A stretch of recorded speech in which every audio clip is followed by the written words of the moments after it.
Hey everyone, Spitefire H2O here. Welcome to another episode of Spite Talk. And I'm back with my co-host. Paul, it's Paul. How you doing, man? I'm alright. How are you doing? I'm in kind of a musical mood today. Got rhythm in me. Got rhythm and notes and melodies and stuff. You got the music in you? Yeah. So we're going to be referencing a lot of different songs throughout this podcast. It's going to be bad. It's going to be a bad one. Or great. It depends on how you look at it, but yeah. Basically this is going to be based around music, if you haven't already gathered that. Yep. So we're going to talk about all our favorite music stuff, why we like it, why it keeps us going, and why it's arranged really well. I don't know. Yeah. We're going to talk.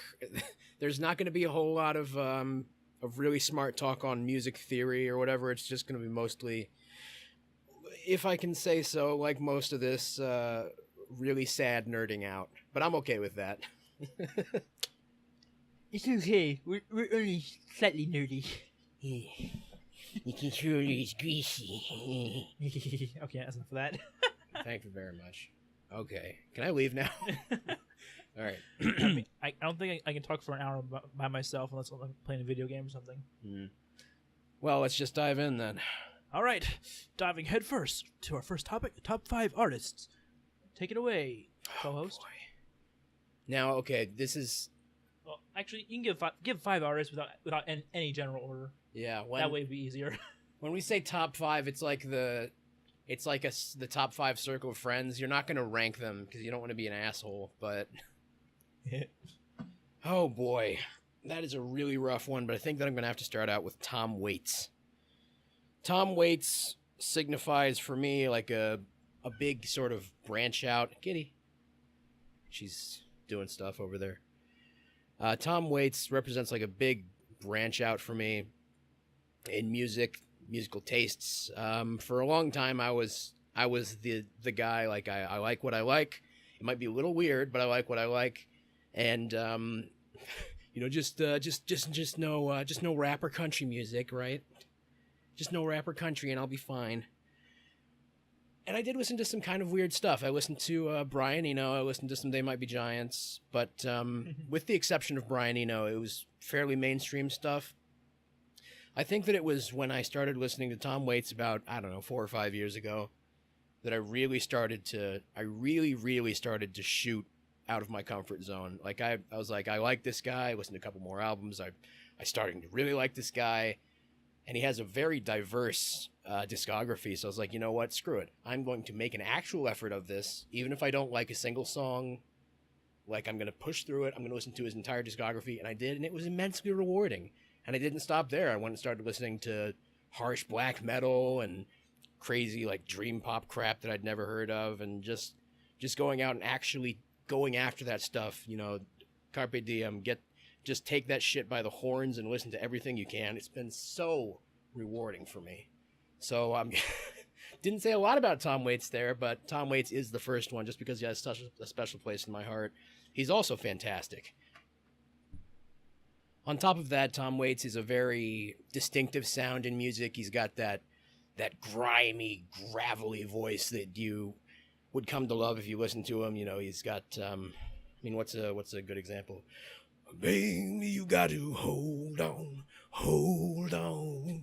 Maybe gotta hold on. He gets way wilder than that in some later stuff, too. He really takes his voice, as distinctive as it is already, to its limits. He is not afraid to go out there and get weird. So, you got one for me? Ooh. I don't know if I can follow that performance there, but... I'm sorry, I love the guy. Okay, I'm kidding. Okay, moving on. He's not really an artist, more like a composer, but I'm still going to include him into this. Bruce Falconer. Bruce Falconer. Yeah, he's the guy who did Dragon Ball Z stuff. Okay. No, I thought that I had heard the name. It's the Falconer that was familiar. And I just really enjoy the way he emphasizes everything on the music. It's a lot better than the Japanese version of the music and everything. Huh. And I can't watch any Dragon Ball or Dragon Ball Z without having to have his music on in the background. And you're saying that he did the English dub music for it. There's English dub music. Well, it's not like I mean like that, like English dubs music, like not actually. Yeah, no, I know, like localization, but there's an alternate version of the soundtrack for the English localization. Yes, Wow. Japanese is different than. I never knew that. Yeah. More you know. And just when Goku went Super Saiyan 3 for the first time, when I was a wee little lad watching it, I was like, the soundtrack always stuck with me. No, I can say that some good situational music can make something that would have fallen flat with no music or with worse music. It can put it in a whole new light. I mean, I think that Chrono Trigger is fantastic, but if it weren't for that stellar music, it would be, 7 out of 10, 8 out of 10 RPG. All right. So give me another. Okay. Got 4 more. Oh boy, let's see here. I'm gonna have to go back deep into my past. I couldn't think of a good comeback for that. Oh boy. It's really hard getting it down to 5. I think that I'm probably just going to name 5 that I think are really good. But fine. You know what? That Since works. you went with composers, I think that I'm gonna have to say, John Williams. John Williams. Sounds familiar. Williams. Give me a soundtrack he did. Like I heard it. I know the name, but give me one. That's what I thought. Yeah, I thought it was related to that. No, yeah, he did Star Wars. He did Indiana Jones. He did. Yeah, it's come back to me. Yeah, that composer. Yep. I'm trying to remember if it was him or Danny Elfman that did a couple of other movies, but he has his hand in a lot of things that aren't just, the iconic, incredibly well composed and powerful music of Star Wars and the Indiana Jones theme. I'm going to quote something that I wish I had never quoted. I'm going to quote Epic Rap Battles of History and say that oh, I see that look. I'm going to say that half of Steven Spielberg's millions should go to John Williams. He's not paid enough. Like the guy is not filthy rich enough for the work that he does. He's behind some of the most driving cultural forces of like pop culture in the last, I don't know, 40 years now. The man's a legend. Yeah, he is. I mean, it's not something that I'm listening to a whole lot right now, but when he popped into my head, I couldn't take him out of there. I got to put him in. For you? Since we're on composers now too, I'll put one more composer in before we actually go to the last 3 artists I can think of. But you mentioned his name, but Danny Elfman. Danny Elfman. Yes, because he is just amazing too. Yeah, he's done some really impressive soundtracks, but apart from that, he was in Oingo Boingo. You listened to any of them? I listened to Oingo Boingo. I've listened to some. He's got I don't know exactly how much of it he was. Well, I know I know to what extent he was involved, but I'm gonna name some songs. I'm not sure if he's gonna be that involved with them, but you got A Private Life, Little Girls, Just Another Day, some real classics in there. Oh, Weird Science, everybody's favorite. He hates that music video and the whole movie. It's been a while since I've seen the movie. I didn't know that. Yeah, he's.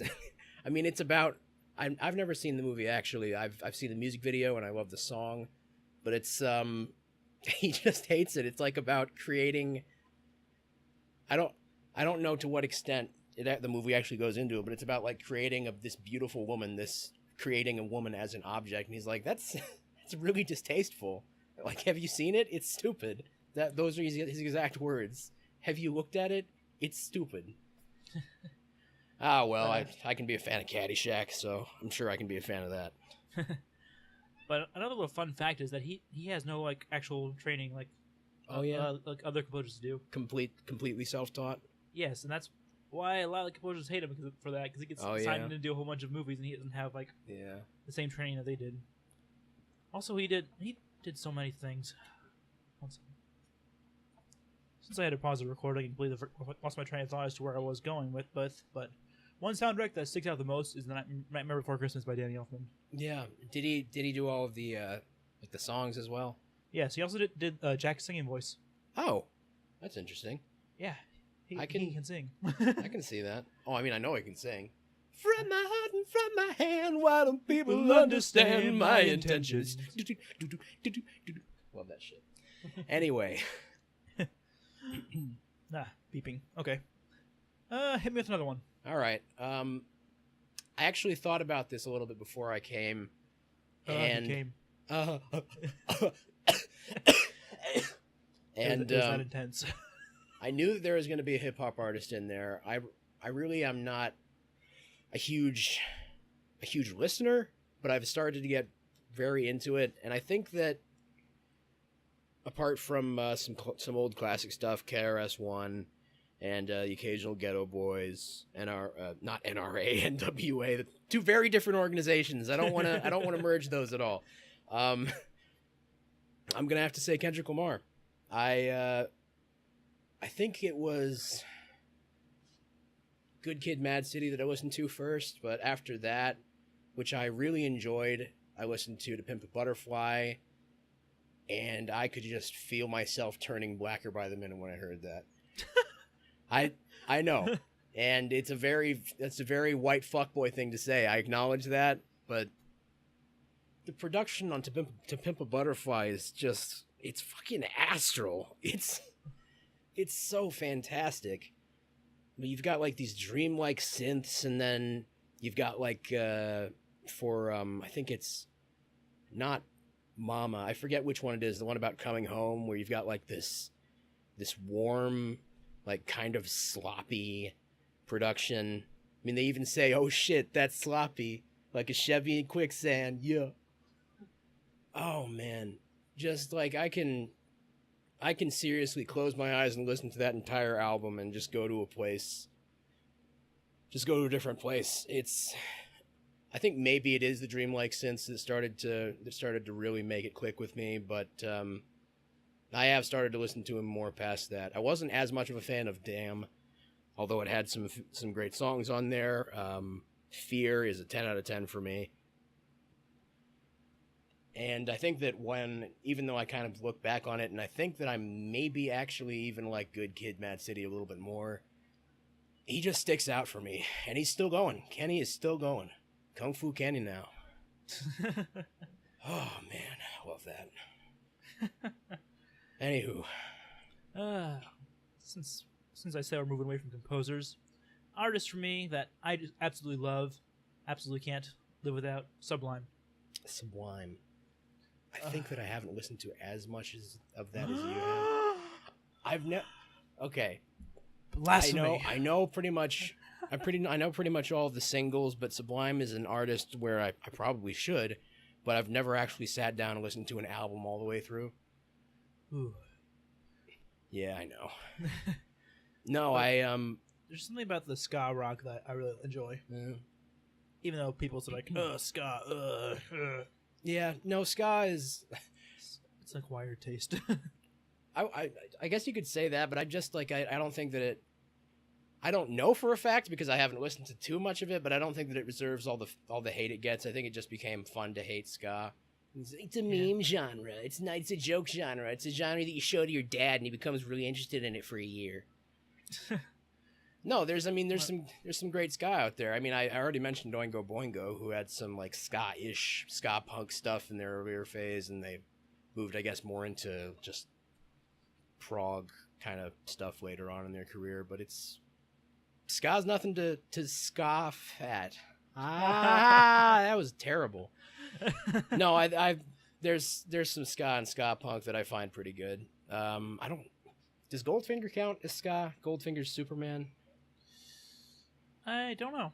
Yeah, I don't know about the classification, but as a genre, I don't think it's a joke. But then again, I also said how much I hate people saying like, "Ew, country or rap. I'll listen to anything but that."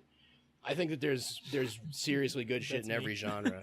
No, I know that's what I don't like. It's whatever. So I mean, I have my reasons for not liking country or rap. Oh well, no, I mean I know that there is. Really, to get into the genres, you have to find an in. Like, you have to find a weak point that you can smash through and get attached to it. You can like find listening guides for albums or artists, or well, not albums. Listening guides usually go album to album. But anyway, yeah, you just gotta. I think to get into a genre that you have absolutely no interest in, you just have to. A, you have to stick to it, and B, you have to find something that you can actually attach yourself to. But enough about that. I was going to ask, what is your favorite Sublime song? Okay. Hold on. I can say this without any doubt, Okay. but the name eludes me right now for some reason. Okay. Early in the morning, rising to the street. Oh, What I Got. That's what it's called. Yeah. Okay. Yeah. No, I know what I got. I was going to. Oh God, I want to say something, but I'm actually not sure if it's Sublime now. I have. Say it. Is Santeria a Sublime song? Yeah. Okay. Yeah. I Yeah. don't. I have. Don't practice Santeria. I have a very regrettably small knowledge of classic rock and like '90s alt and stuff like that. Classic rock's my thing. 90s grudge is sort of my thing too. Yeah. I mean, I have listened to most of the stuff by Nirvana, especially the unplugged stuff from where was that? Where he did the unplugged stuff. He did a whole bunch of things, but just acoustic and him screaming. I don't know. You're asking more stuff that I know about certain artists and everything. But one of Spite's friends turned me onto that unplugged album, and oof, not anything to sneeze at. Who did? Oh, what? Oh, I did? Oh. Yeah. No, I think I asked him what his favorite song was, and he said, "Where Did You Sleep Last Night?" Unplugged version. That shit is good.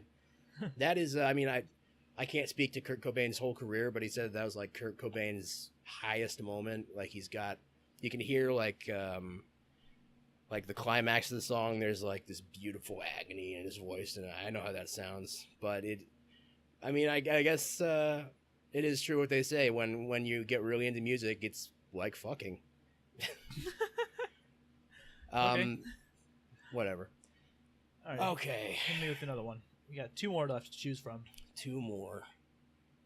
Of course. This is probably, again, because I have a long history with them, but I'm going to say They Might Be Giants. Yes, that's a good pick. They Might Be Giants has a long and storied history, a lot of it which isn't liked that much by critics. But, I don't know. I mean, I grew up listening to No and Mink Car, and I don't know, some of the less favorably reviewed ones. And didn't they do Istanbul? Yeah, I believe that was on. No, that was on Flood. Yeah, I'm pretty sure that not have all of their albums. I'm trying to build an analog collection. But yeah, I think that was on Flood.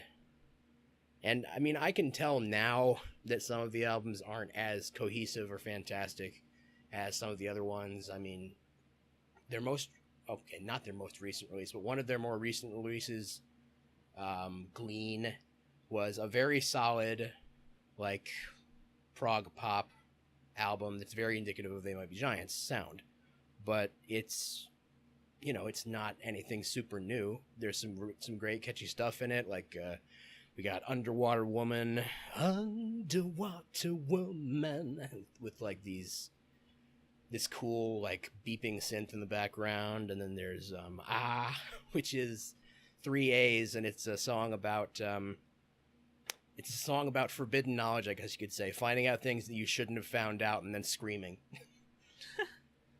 But it feels like there's not much new being presented there, nothing groundbreaking. I mean, at this point, they are kind of niche in and of themselves, and I don't know, I feel like they could stand to go a bit weirder.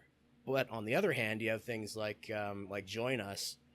That's a really fun album, and the album cover is a giant pink hearse with monster truck wheels. That's, like, I don't have anything to say about that except that it's a really fun image.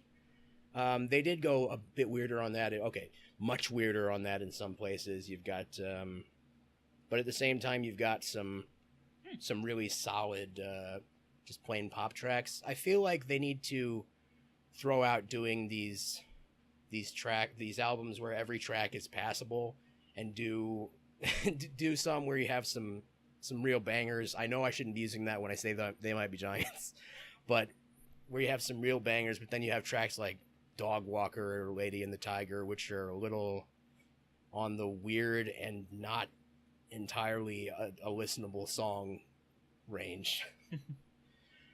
Anyway, there's just, in addition to my history with them and the fact that they do make a decent album, I have a special love for them, I can definitely say. And they've been entrenched in a lot of things that I enjoy.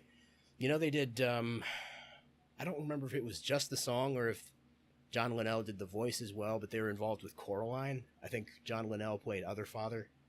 That's the smaller John. I know that. Yeah, he's...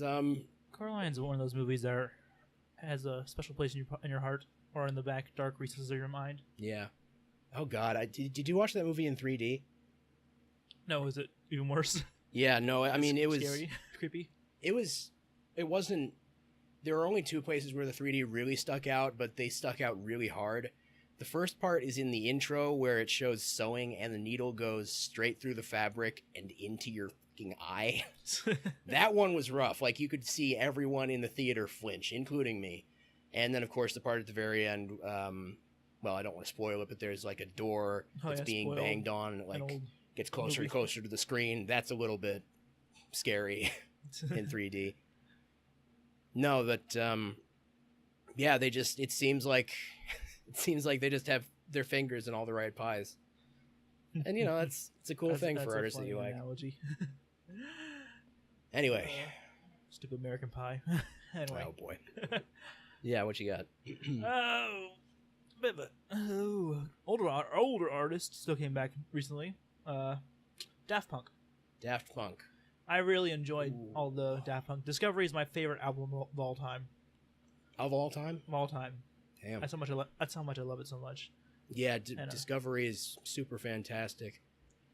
I actually recently got into like a similar artist called Justice that I think that you might like, but really all it did besides the one album that I really enjoyed, which was Cross, is like, man, I sure want to listen to some Daft Punk. Oh, it really made me laugh out loud, literally, when like they came back with Random Access Memories and everything. Yeah. And wait, is that the right album? I don't know. No, that is their most recent. Yeah. Again, how everyone was like, "Oh my god, look at this new artist is out on the scene." Like, oh yeah. They're like, they're doing amazing. It's like, Daft Punk's been around for a while. How big was that hiatus anyway? Was it like 4 years or something, or was it just? Because Discovery came out in what, 2011? I don't know, 2002, I think. Jesus. I don't quote me on that. I'm gonna look it up really quick because I really don't remember when it came out. Okay. But yeah, they hold a special place in my heart, but not really because of any personal connection. It's because they're fucking good. Oh, 2001. 2001 to when? Like 2014? I don't know. I guess I'll just look at Random Access Memories look like. But yeah, Discovery came out in 2001. Dang. And then to 2013. 12 years. Damn, that's quite a hiatus. I mean, I can see people thinking, you know, oh, look at this cool new artist, but they definitely have a rock solid foundation. I mean, they came out with flipping Interstellar 5555 for Christ's sakes, or no, 55555. There we go. So, like, you've got that. You've got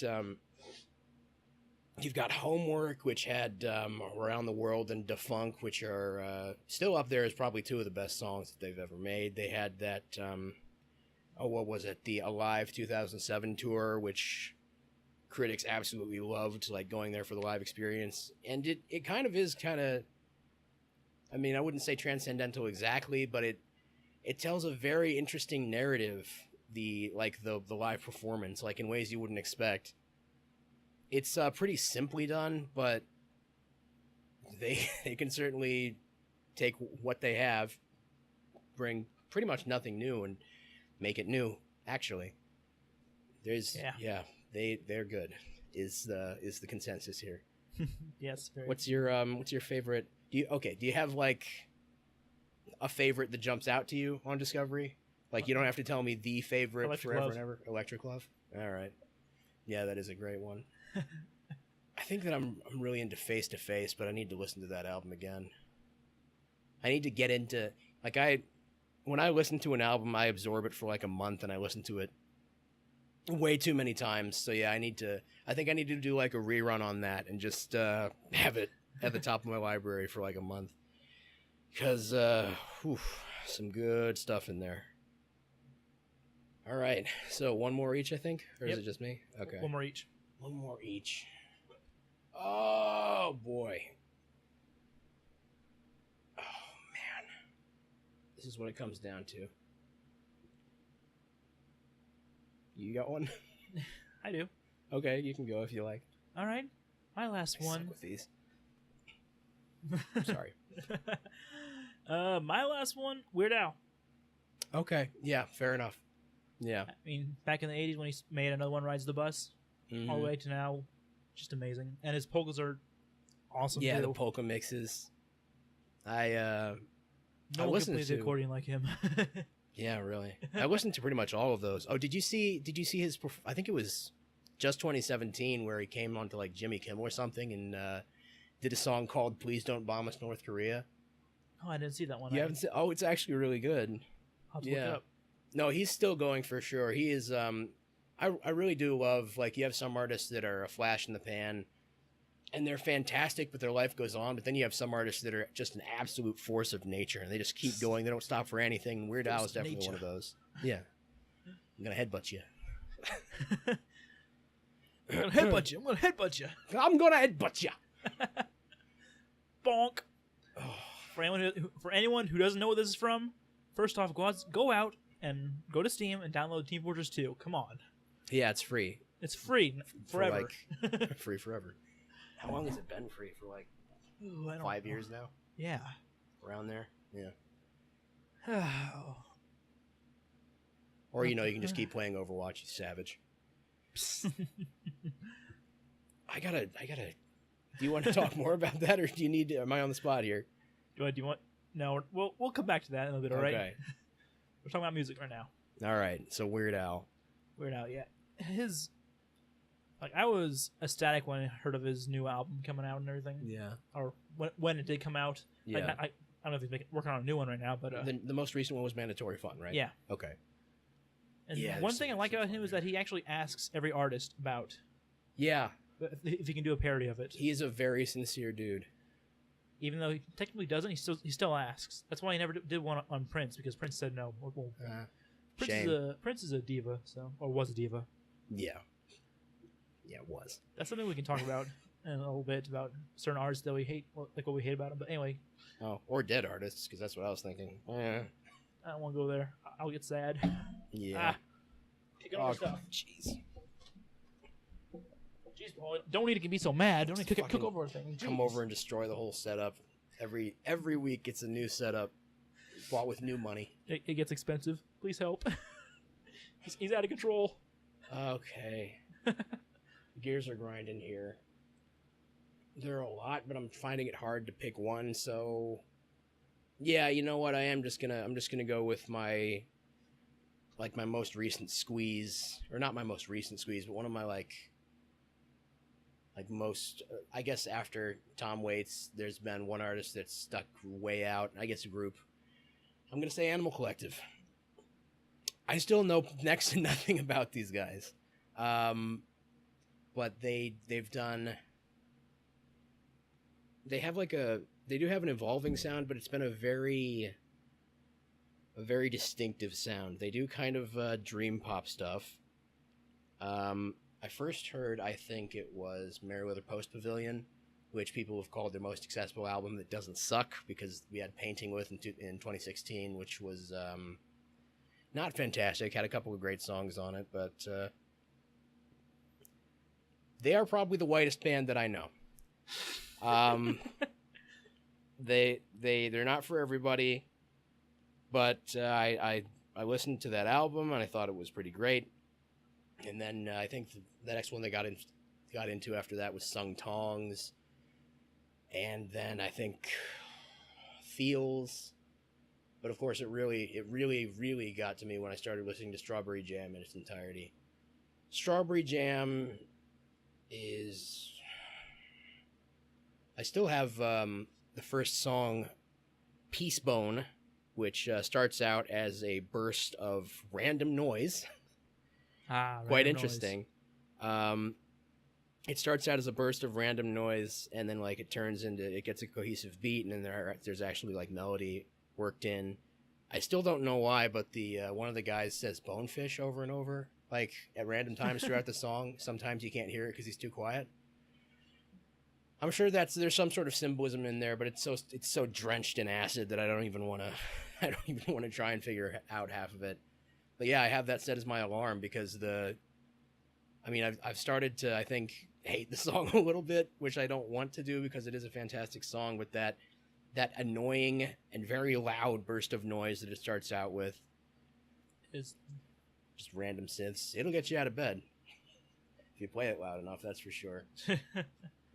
Yeah, I really don't know what else to say about this, and I don't think audio something messed up, blah, blah, blah, blah. Okay, you're saying? Yeah,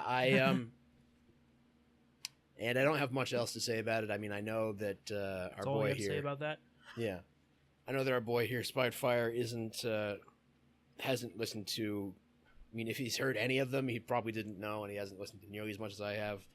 But yeah, they just click with me. Like again, I think it has to do something with the dreamlike production and the fact that you can just like get it in your head, put in some like sound reducing earbuds, just get it in there, go to another place entirely. It's like this kind of another dimension soundscaping. Yeah, just another dimension, man. Takes you to a new world. No, but that even though I'm not exactly a chemically inclined dude, like that kind of thing just speaks to me. Excuse me. All right. So I think that does 5 for each. Yep, that's 5 for each. All right. So where are we at now? The next topic was genres, but I don't know where you wanted to go with that. So, like, what'd you mean? Like, favorite song in each genre, or? Just like hard. some stuff that we like in each genre. Stuff that bursts out. I just want us to get like talking about stuff that we like, and then maybe somebody who hears will hear of an artist that they haven't heard of, like hear something that they like and go look at it and then enjoy it. Yeah. You lead off then, because I don't. All right. Let's see how you want to structure this. Metal. What you got in metal? Metal, huh? What have you been listening to, and what has Spitefire been listening to in metal recently, or what stands out for you in metal overall? Tenacious D. Tenacious D? Okay. That's the best I got right now. No, that's all right. I generally don't listen to much metal. I like classic rock a lot, but not much metal stuff. Yeah, you like where classic rock feeds into metal, like I don't know, Twisted Sister, stuff like that. Sort of, yeah. Oh, I mean, okay, I guess I'm getting closer to the proto metal and farther from classic rock, but AC/DC, there you go. I mean, they're closer to hard rock, I guess. But the thing is, like with classic rock, is everything is balanced out. Metal is just in your face loud. Yeah, well that's most of it. That's most rock nowadays. It's not balanced out anymore. Yeah. No, I mean I only really realized it after it was pretty much told to my face recently, but there has been at least before maybe 2000 or maybe it was the mid-aughts, there's like a push for super macho stuff in mainstream rock. You started getting either really corny stuff or really whiny stuff. And I don't know, like some of the maybe that's like somebody who is starting to osmose. Is that the word? Like a verb? I don't know if you can use osmosis as a verb.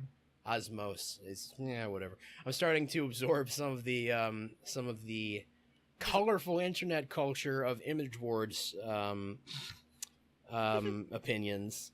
And so maybe that's just me, but I honestly never was a big fan of some of the like manly emo hard rock of the 2000s. If you kind of know what I mean. Yeah, I know what you mean. Not much Yeah. into the sad metal unless they make a gimmick of it. I don't know. That's just me. Recently, as far as metal goes for me, what did I get into recently? I've been getting into something I thought I'd never get into, doom metal, like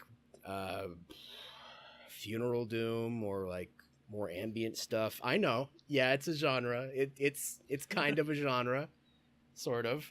Sort of. I just like I said, I've been trying to branch out, so I started out with like some folk metal stuff. I think that somebody turned me on to Tyr, Tyr, like the Norse god, which is some really interesting. That's not doom metal. That's more, I guess, epic folk, moving into prog stuff. Get your thoughts together. Come on. Talk about one genre. And then I got into oh god, yeah, I forced myself into talking about subgenres when I started on this. I tried not to, but what did I do? But I moved into just branches out. Yeah. God damn it. After that, I moved into like Vector, which got me okay with harsh vocals, because before listening a whole lot to this one artist, Vector, I think this guy's name is David DeSantos or something. He's got like this very it's very interesting and actually listenable, like high-pitched shriek of a voice, which actually started growing on me. I'm still not used to the low growl, but like I got turned on to that, and then somewhere down the line I got turned on to Pallbearer, which is this extremely sluggish, like sludgy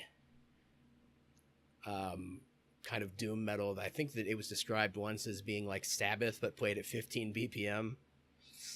And I don't know, it feeds into being able to, you know, just tune out, even though I do kind of like some of it. I mean, I'm okay with tuning in, but I like being able to tune out. And some of this soundscaping and like epic sweeping crap that goes into some of those, it's really, I really dig it, for lack of a better word. I guess I had more to say on metal there, but Okay. This has been more of a pop culture episode than games, though, now that I think about it. Yeah, I suppose so. A little bit. Just a wee bit. Well, I was actually going to say, and this, there is an inherent link here, hip-hop. What you got on hip-hop? Hip-hop? Yeah. You're asking the wrong person this stuff. Okay. Well, we can skip over that. Because I don't listen to hip-hop. Yeah. I have a beginner's hip-hop. opinion on pretty much all of these genres that I'm talking about. Like, I have stuff to say, but I can't guarantee you that any of it will be smart or even understandable. But, all right, my link there was going to be that there are, for some reason, a whole lot of, like, old-school video game references in older hip-hop. Like, you got Danny Brown talking about realer than the shit that's on your PlayStation controller and shit like that. I don't know. I was going to make a segue, but it's kind of a foregone conclusion at this point. I'm not sure if I used that correctly either. Anyway, video game soundtracks. We finally made it. Yes. After almost 40 minutes. Yep. It only took that long. Video game soundtracks. Well. My top one out of all video game soundtracks. Halo 3. Solid. That was the last best Halo game. So much time spent in it. Playing custom games, you know. Oh, fat boy. I did enjoy ODST, and a lot of people were telling me that Reach was fantastic, but like 4 onward, I'm just, I can't. 4 onward is Call of Duty, but in Halo universe.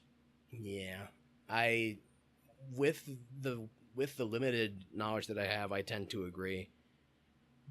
Like, it's just, you know, there's not much to say. Like, it started out as Halo Combat Evolved, and it was very distinct. It was like, you play it and it's like, this is Halo. This is not This is not a generic shooter. I mean, it kind of was for its time, but it was a standout because it was just extremely solid all around. The guns felt fun to use. The story was passable. It actually Needler was so much fun. Oh yeah. It actually started to get more. It started to get into some good atmosphere when the flood came. I was not expecting because for some reason, because I was like a rental kid, I played Halo 3 first, and I was like, what is this? This is Halo? All right. But when I finally went back and played Halo 1, far after when I should have, I was not expecting the amount of atmosphere that actually went into that first flood mission.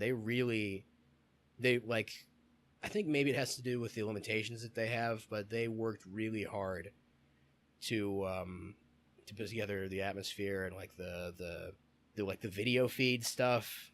It's like a big nod to Alien, which is, if you're gonna do a nod to something or just completely steal elements from it, Alien is not a bad one to steal from. I mean, all art is theft, so. Aliens, awesome series. Yeah. But yeah, Michael Salvatore and Martin O'Donnell, those guys are great. I think that was the last time they worked together on a soundtrack, and that's kind of sad because they really made it work. I mean, ODST's soundtrack was pretty good, and I never actually listened to Reach's soundtrack because I never completed it. I know, sue me. But yeah, it was like a last hurrah for those dudes. And they did some great stuff. What's your favorite track? Like, have you listened to the soundtrack recently, or? I'd say the menu music. I don't remember the actual name of it. No, that's fair. Just like the theme. Yeah, basically the main theme, main Halo theme. My favorite one. Yeah. Speaking of Halo, the Halo soundtrack from the original, when you're driving through the ending. Yeah. That was awesome. Yeah, they get you so pumped up. They like remaster that for the end of Halo 3 as well? I think so. It is the same, right? Or is it? Oh, Halo 3, yeah, it mirrors the had to drive to the end to survive. Oh well, the level, I guess, is the same. I meant the music, but I mean it would make sense. It would make sense. It felt like the final Halo mission. Did you know that the original Halo soundtrack was MIDI? Huh. How did they make that work? What wizardry, what sorcery, what black magic did those guys have to go through to make it sound that damn good? Oh, I will never understand music production until I actually get my hands deep into that muck, because there is some fucking lore in there. There is some power. Yeah, very true. Oh. All right, give me a video game soundtrack. Which one stands out for you? Take a guess. Knowing you, it's go on, say it. Just say it. It's Chrono Trigger. Yep, I knew it. They really did gather like a dream team on that game. It was let's see if I can remember. There's Akira Toriyama for one. He did the art and all that. Yasunori Mitsuda, Nobuo Uematsu, and then I think there was a fourth guy. You'll speak a very good Japanese. I'm okay. I could have done less. It's supposed to be like, when there's a U at the end, you're supposed to put less emphasis on it. So it'd be like Nobuo Uematsu, because when you have like desu, it's more like this. I don't know. I'm no expert on this, but I do love like accents and pronunciation and stuff. Proper diction, I guess you would say. I don't know. Just they. I was gonna make a joke, but no. Go on. Yeah. You gonna tell me to suck on your diction? No. Okay. There were just all the right guys in that thing. God, I guess if I had to select, no, that one's too hard. I could spend an entire episode on choosing a track from that. But I guess the main theme stands out, and then there's whatever plays during the 600 AD the 600 AD overworld. It's like something of the wind. I don't remember. It's all a mishmash in my head, but I know it's all good. I can dive in at any one point, and I'll be like, yeah, this is good, so I don't have to remember it that much. Oh, God. Do you have another game for me? Or another series? Metal Gear Solid 2. Yeah. That's... The first Metal Gear Solid had a very solid soundtrack, but Metal Gear No Solid pun 2... intended. Or maybe it was. Sorry. It was a solid soundtrack. But, and you know all the notes and melodies, they move like liquid.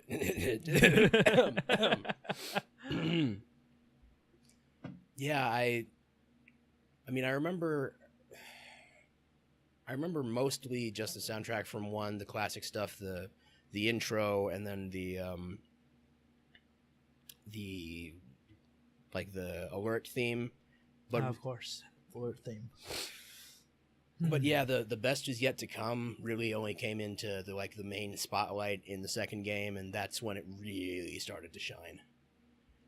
I think that in the original game, the best is yet to come, which was like the original tune of the main soundtrack, of the main theme. I mean, of Metal Gear Solid 2. Like you could only get to it if you beat the game like 4 times or something, and then it plays at the credits.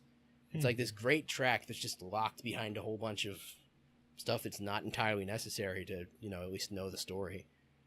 Which is a shame because, I mean, they obviously rectified that and brought it straight to the goddamn main menu, and it's fantastic. It's iconic, and it's just, it gets you uplifted and everything. And I love how in the main theme, like, they start off with it like it's spy music, and then it fades away to this more, like, patriotic, uplifting kind of stuff. Yeah. God, it's good. Oh. Yeah, no, there's some good stuff. So that you would take that over Snake Eater, though. Oh, don't get me started on that. Okay, all right. I'll stick with 2. Snake Eater and Peace Walker's music is just.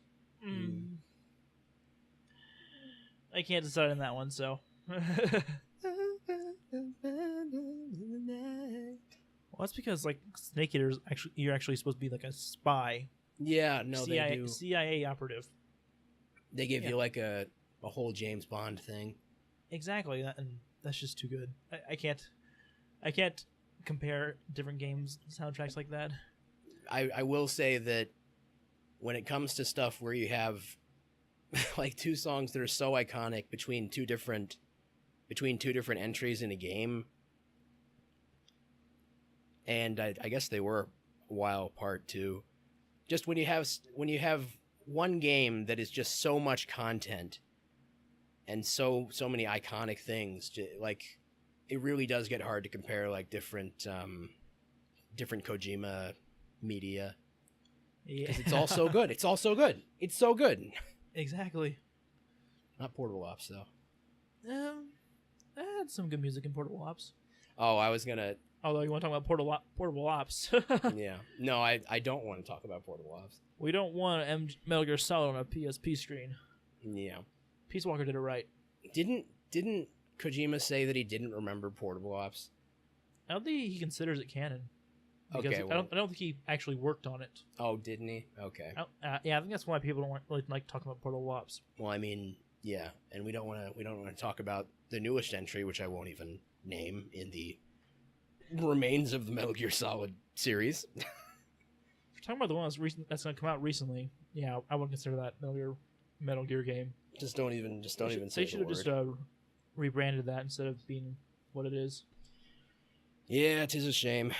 I do kind of like how in the trailer, though, like everybody, like all of the main guys just escape, and it's like they're escaping to a different canon as the entire series just crumbles around them. Oh, God, I'm going to cry now.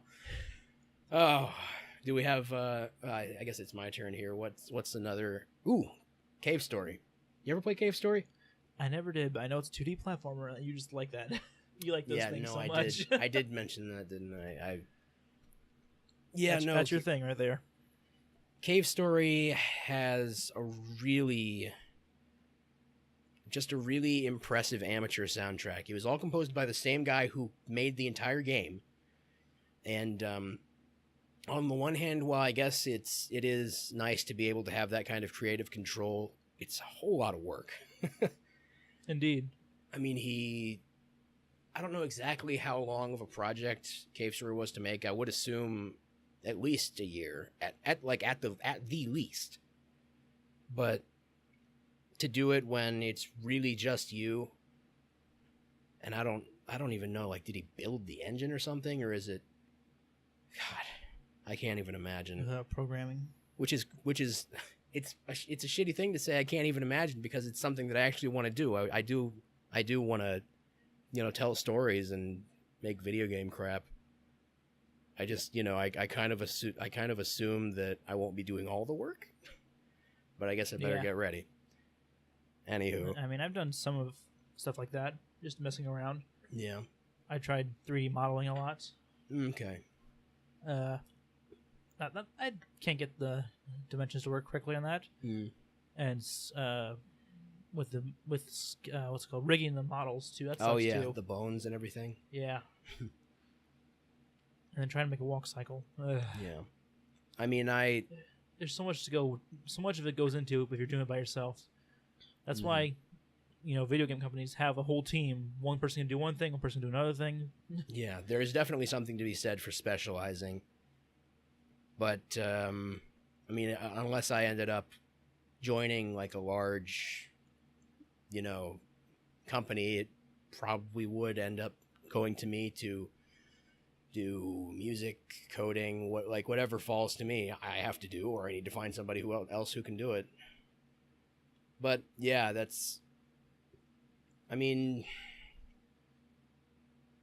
it's kind of a simple soundtrack. It's just made with like a set of custom synths, I think, and the guy made his own music editor, or maybe it was one that already existed and he just put it up with the game.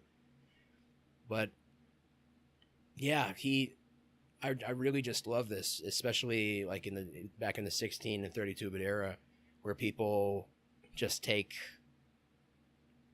a bunch of sound fonts. They just take what they're given, work with the limitations, and make something that's just fucking magic.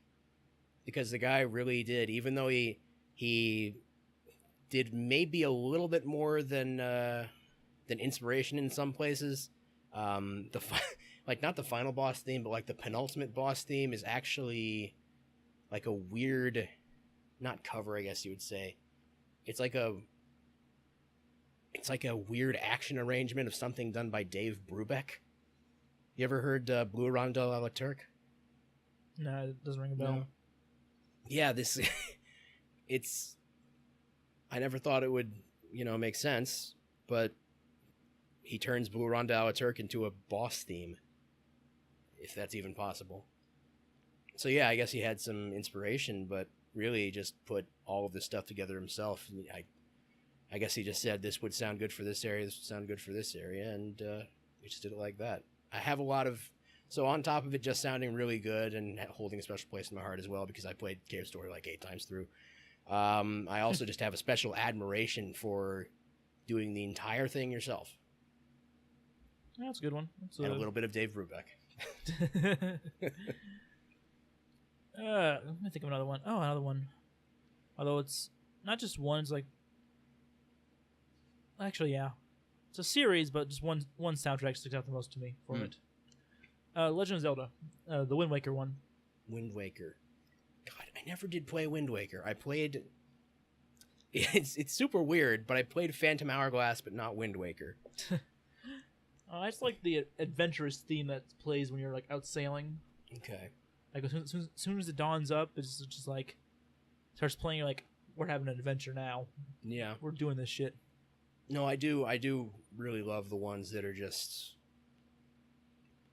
I can't pick the N64 era because it's not as diverse as the newer games, because newer games use more orchestra stuff. I mean, there's more freedom for sure. Exactly. And 64 era games are all just well, I guess Ocarina is probably real sounding, or ish synthesizes. I don't know. Well, I mean, I'm pretty sure that one is also MIDI, but I mean, they did a good job with it. Mm-hmm. I never did finish what I was saying about adventure, but yeah, that one theme that is just indicative of adventure in every game. It's the one that usually, unless there's one that's like a really good sad song or a really good boss fight song or battle theme, that one like overworld theme is always going to be the one that stands out. Yeah, very true. Oh yeah, just like get out there and see the world, and it just fills you with determination. I actually can't decide on Legend of Zelda ones. I had to stick with Wind Waker because it's adventure theme, as you said. Mm-hmm. But every single Legend of Zelda game has iconic music. Yeah. Oh, for sure. Yeah, I think that.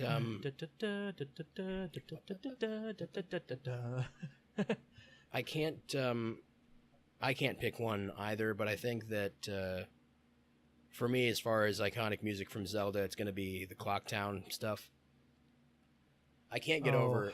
Like it's probably just because I thought it was the final hours of Clocktown though. That music's just gets you. It gets you. Certainly sets the mood. I mean, that's what I was talking about, setting the mood, and yeah, it certainly does. I think that the reason I thought it was cool way back was just because oh look, it's 3 variations on the same theme, and one of them scares the shit out of you. Yeah. And I think that I just thought that was cool because, I was a small-minded bab, but it still rings true. I still think it's cool. One other that sticks out is, have you played Twilight Princess? I have, but I don't remember almost anything from it. That is on my to-do list. All right, well, one song is called Midna's Lambent.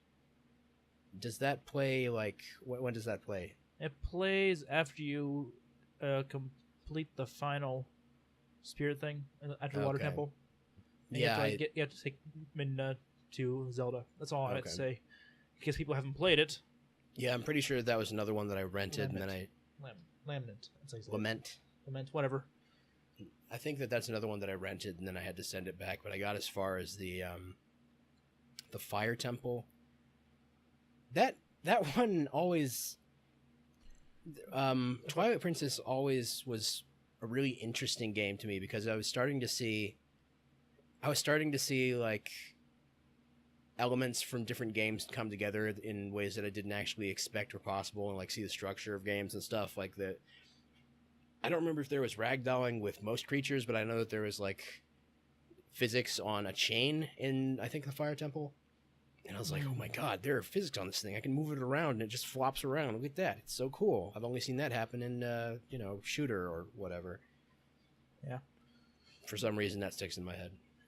Twilight Princess is my favorite Legend of Zelda title. I haven't beaten Breath of the Wild yet, so I can't speak for that. Do you really beat Breath of the Wild? It's just so much to do. Like I like the direction they took it, but it's just a lot to do. I just fall off of it.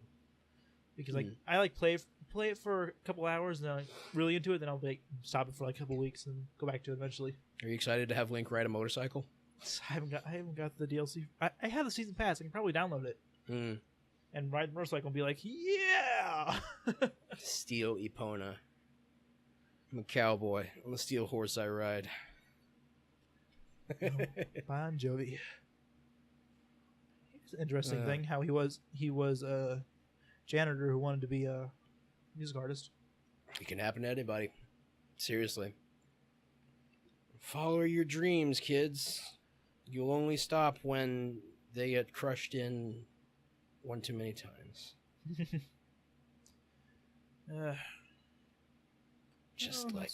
Starting to get up there in time, so let's wrap it up a bit with our last topic for right now. All right. Favorite Disney song? And you have to sing it out. And if it's something from Frozen, I'm kicking you out right now. Well, it's not because I haven't seen it. Good. I just never had any interest in Frozen for some reason.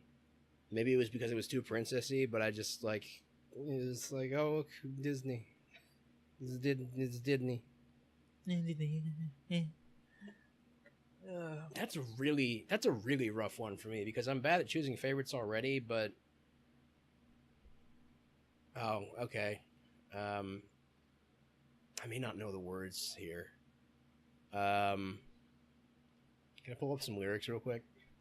Knock yourself out. I'm pull up some lyrics too for the song I want to listen to, or go about because I can't remember it right off the top of my head. Crap! What song was I gonna choose? Can't think. All right. Lyrics. Ooh. Okay, here we are. Who does she think she is? That girl is tangled with the wrong man. No one says no to Gaston. Dismissed, rejected, publicly humiliated. Why, it's more than I can bear. More beer? What for? Nothing helps. I'm disgraced. Who, you? Never. Gaston, you've got to pull myself together. Okay, well, that was really early on. Let's just skip to the chorus. No one's slick as Gaston, no one's quick as Gaston, no one's neck is incredibly thick as Gaston, for there's no man in town half as manly.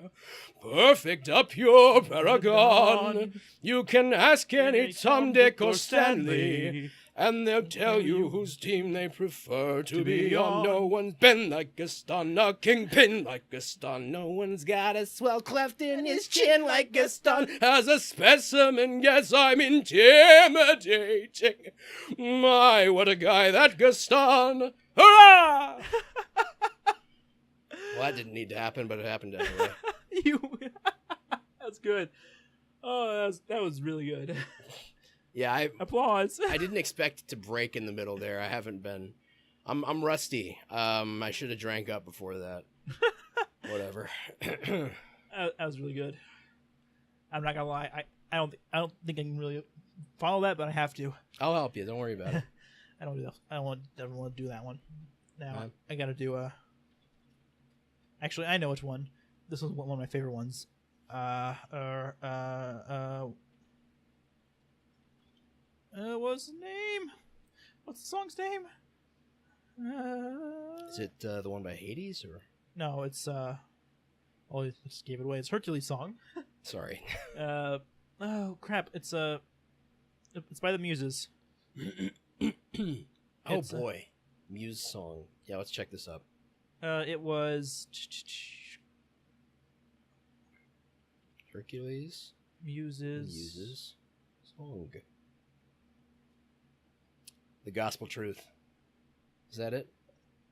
No, it's the one where like Zero to Hero. Oh, there we are. Oh God, I don't remember any of the songs from most of the really classic movies except Beauty and the Beast. Song as old as time. Tale as old as rhyme. Beauty and the Beast. All right. Oh man, that's my mom's favorite Disney movie. Beauty and the Beast? Yeah. I gotta watch it with her again. We'll just give you a nice laugh. First I chorus. love my mom. Sorry. No. What do we got? Bless my soul, Hook was on a roll. Person of the week in every Greek opinion poll. What a pro! Hook could stop a show. Point him at a monster and talking SRO? SRO. He was a no one. A zero. Now he's a honcho. He's a hero. He was a kid with his act down pat. From zero to hero in no time flat. Zero to hero, just like that. I do not remember that, so I hope that was all right. That's horrible. Compared to yours, it's just like, eh. Oh, I need to. You have the voice. You have the voice. I have a voice, but that wasn't fantastic for my standards. I need to touch up on that. Anyway. I have talent, but no raw training, so I just like when I do it, and then like I crack in the middle. I'm like, shit, almost had it. I tried too hard to sing where the song's supposed to be. Not like tone it down to where my voice is naturally. Yeah, you got to find your happy medium, and you can sound great, you know. Yeah, I do. I try to sing a lot of Frank Sinatra actually. Oh yeah. Oh, I'm sure. I bet that you could do pretty well in that sometimes range. Anyway, I mean, I know that people say that he doesn't, like, he has no range, but you just gotta. Have you heard? Crap, I was gonna make a nice little thing, but anyway. Yeah, you're saying you just gotta learn to croon, you know. Yeah. You don't have to even have a range to croon. You just gotta do it right. Yeah. What song is it? Crap. It's a My Way. Have you heard My Way by Frank Sinatra? Of course. Yeah, that's a good way to show his range. Yeah. Because it gives me chills. Anyway, we're sort of dragging on now. Yeah. So thanks everyone for tuning in. If you enjoyed this last little bit of us singing, Paul blowing me out of the water. Yeah. If you want me to explode somebody's microphone and sound really bad doing it, just call me. Yeah, and thanks again for tuning in, guys. Be sure to hit that like button and subscribe if you actually enjoyed it. If not, that's all right. I understand. People have their tastes. But yeah, we'll see you guys then in the next podcast. Bye. Thanks for tuning in.